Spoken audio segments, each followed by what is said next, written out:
Welcome to my YouTube channel Space with आकाश।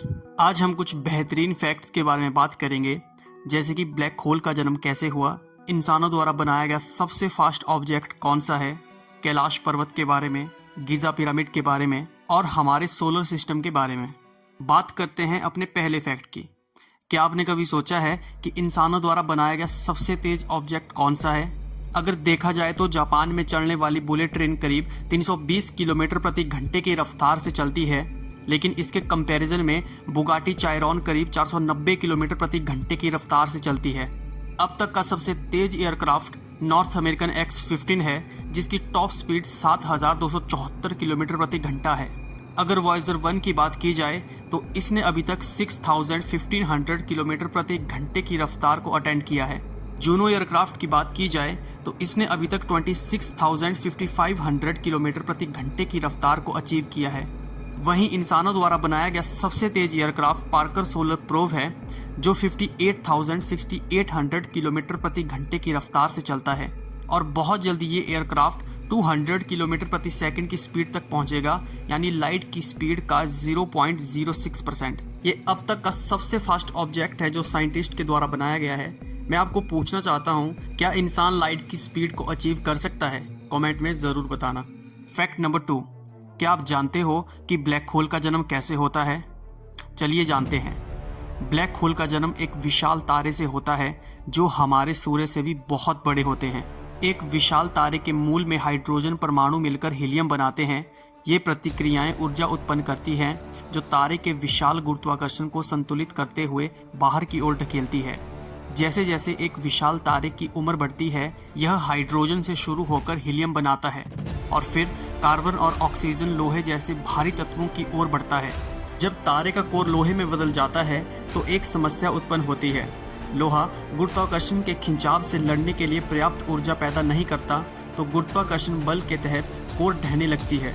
यह एक शक्तिशाली शॉक वेव बनाता है और तारा एक शानदार विस्फोट पैदा करता है, जिसे सुपरनोवा एक्सप्लोजन कहा जाता है।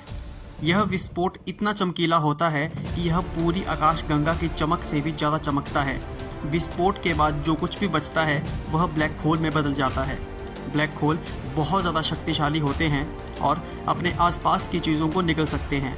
ब्लैक होल में इतनी क्षमता होती है कि यह पूरी आकाशगंगा के आकार को बदल सकते हैं। और इसके अलावा ब्लैक होल पर समय बहुत धीमा चलता है। यहाँ पर बिताया गया 1 मिनट पृथ्वी पर हजारों सालों के बराबर होगा। फैक्ट नंबर 3, आपने कैलाश पर्वत के बारे में तो यह ज़रूर सुना होगा कि वहाँ पर समय बहुत तेज चलता है, और इसके अलावा आपने गीजा पिरामिड के बारे में यह ज़रूर सुना होगा कि वहाँ पर टाइम धीरे चलता है। कभी सोचा है कि इन जगहों पर ऐसा क्यों होता है? इसके पीछे के कारण को समझते हैं। जैसे आपको पता ही होगा, एल्बर्ट आइंस्टाइन की जनरल थ्योरी ऑफ रिलेटिविटी के हिसाब से जब ग्रेविटी ज़्यादा हो तो समय धीमी गति से चलेगी, और जब ग्रेविटी कम हो तो समय बहुत तेज गति से चलेगा। इसे हम टाइम डायलेशन के नाम से भी जानते हैं। जैसा कि पिरामिड में बहुत भार के कारण यहाँ ग्रेविटी बढ़ गई है, जिससे समय की गति धीमी हो गई है, और वहीं कैलाश पर्वत काफ़ी ऊंचाई पर होने के कारण वहाँ की ग्रेविटी कम हो गई है। इसी वजह से कैलाश पर्वत पर आपकी उम्र जल्दी बढ़ेगी और वहीं गीजा पिरामिड में आपकी उम्र स्लो बढ़ेगी। तो ये थी कुछ जानकारी कैलाश पर्वत और गीजा पिरामिड के बारे में। इन दोनों जगहों में जो कुछ होता है वह टाइम डायलेशन के कारण होता है। फैक्ट नंबर 4, क्या आप जानते हो कि हमारे सौरमंडल के प्रत्येक प्लेनेट पर कितना तापमान है? चलो जानते हैं। बात करते हैं प्लूटो की, और इसका औसतन तापमान -232 डिग्री सेल्सियस है। बात करते हैं नेपच्यून की। नेपच्यून का औसतन तापमान -240 डिग्री सेल्सियस है। बात करें यूरेनस की। यूरेनस का औसतन तापमान -195 डिग्री सेल्सियस है। बात करें सबसे खूबसूरत प्लेनेट की, यानी शनि ग्रह की, इसका तापमान -178 डिग्री सेल्सियस है। बात करते हैं हमारे सोलर सिस्टम के सबसे विशाल ग्रह की, यानी जुपिटर की।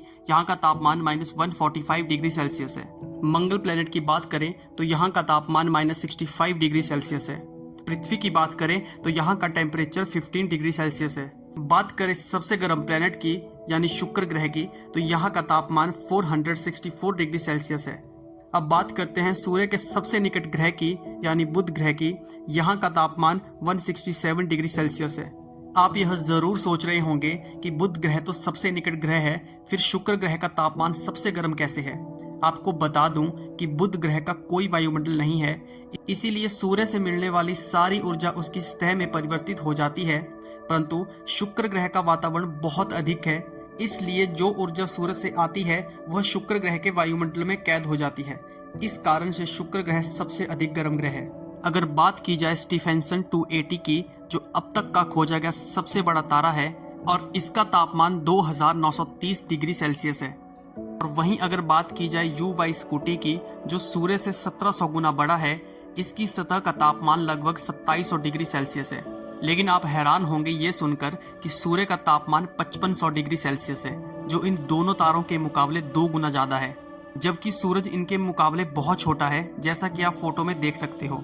सूरज की सतह का तापमान इसलिए इतना ज़्यादा है क्योंकि यहाँ पर गुरुत्वाकर्षण बल के कारण दबाव बना रहता है, जिस कारण सूरज का तापमान इतना अधिक है। अगर हम सूरज के कोर की बात करें तो यहाँ का तापमान 150 लाख डिग्री सेल्सियस है। तो ये थे कुछ फैक्ट्स गीज़ा पिरामिड के बारे में, कैलाश पर्वत के बारे में और इंसानों द्वारा बनाए गए सबसे फास्ट ऑब्जेक्ट और ब्लैक होल के बारे में। अगर आप ये वीडियो अभी तक देख रहे हो तो कमेंट में ज़रूर बताना कि आपको कौन सा पार्ट सबसे अच्छा लगा, और चैनल को सब्सक्राइब और वीडियो को लाइक ज़रूर करना।